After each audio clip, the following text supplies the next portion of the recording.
जब हम दुख, तकलीफ और कष्ट सहन करते हैं, बीमारी के रूप में, आर्थिक समस्या के रूप में या अन्य विभिन्न प्रकार से, तो माता मरियम की सहायता, उसके निवेदन के लिए, उसकी प्रार्थना के लिए हमें उसके पास अपने दुखों को लेकर के आना है।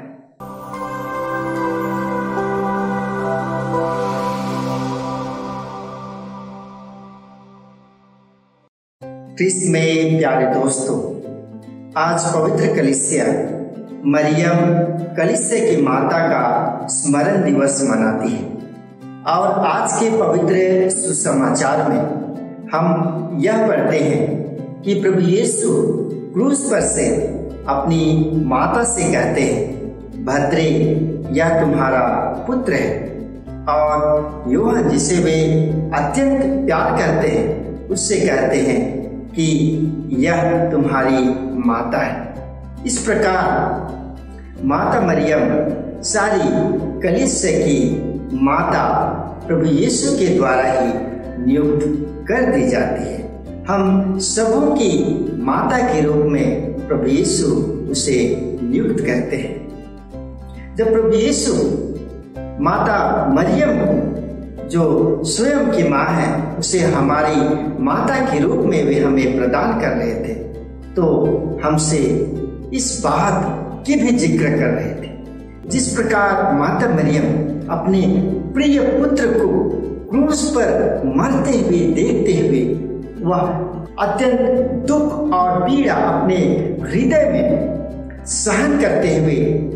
प्रभु की इच्छा को पहचानते हुए कि प्रभु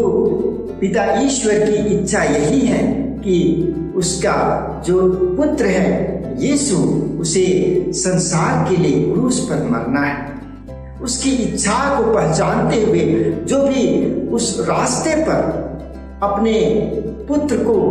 दुख सहते हुए देख करके वह स्वयं अत्यंत कष्टमय,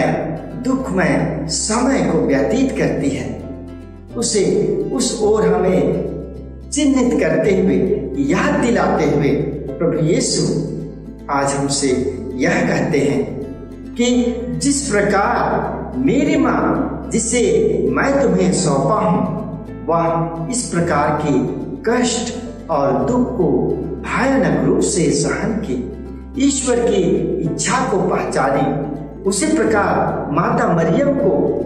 अपनी उदाहरण मानते हुए तुम सबों को इस संसार में रहते वक्त अलग अलग प्रकार से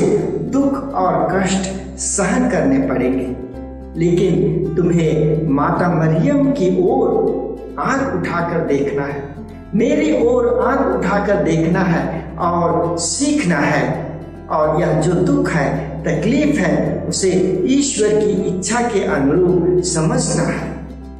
यही बात को प्रभु यीशु हमसे कह रहे हैं और प्रकट कर रहे हैं जब वे अपनी माता मरियम को कलीसिया की माता, हमारी माता के रूप में हमें देते हैं। इसलिए ख्रिस्त में प्यारे दोस्तों,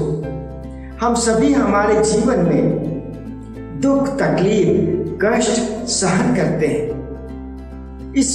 समय में जब हम दुख, तकलीफ और कष्ट सहन करते हैं, बीमारी के रूप में, आर्थिक समस्या के रूप में या अन्य विभिन्न प्रकार से,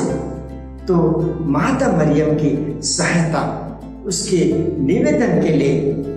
उसकी प्रार्थना के लिए हमें उसके पास अपने दुखों को लेकर के आना है। वह माता मरियम जिन्होंने स्वयं दुख को सहा है, वह हमारी दुख को भी महसूस करेंगे और हमारे लिए अपने पुत्र यीशु से प्रार्थना करेंगे। इसलिए आइए हम जब आज मरियम पवित्र कलीसिया की माता के रूप में उसका स्मरण दिवस मना रहे हैं, तो प्रभु यीशु को विशेष रूप से धन्यवाद दें उस माता के लिए जिसे प्रभु यीशु ने स्वयं की माता को हमारे माता के रूप में, कलीसिया की माता के रूप में नियुक्त किया है। आमीन।